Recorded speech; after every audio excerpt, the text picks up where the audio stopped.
Nová doba, no dobre, ja sa nesťažujem, len tak snutý pár riadkov teraz repujem. Každý má chyby, každý už niekedy zrešil, každý jeden z nás zlé veci riešil.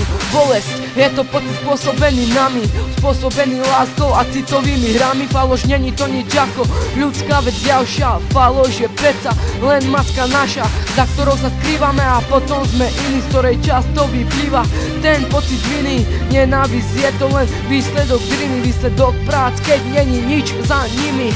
Závisť je tužba po niekoho veci, je to tužba, ktorou sme iste zažili všetci. Úprimnosť to je vlastnosť malých detí, dá sa ju udržať, aj keď si už väčší.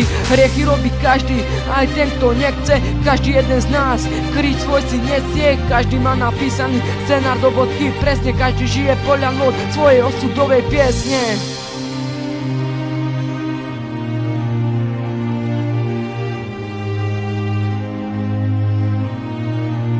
Dá sa to zmeniť,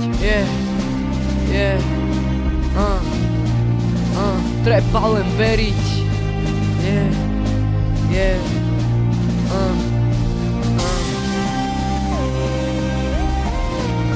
všetko len v nás, všetko celý čas, dá sa to zmeniť, viem, že raz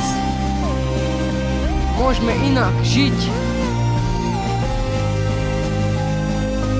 pokiaľ bude naše srdce byť. Tak ja verím, že dá sa všetko zmeniť, len to treba chcieť.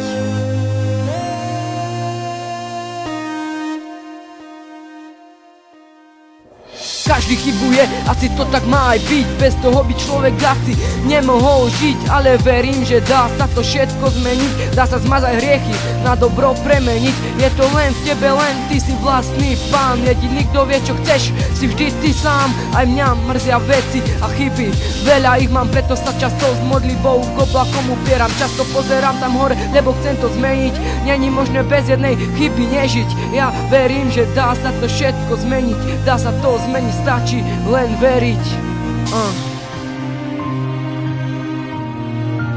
Treba len veriť, dá sa to zmeniť, dá sa inak prežiť.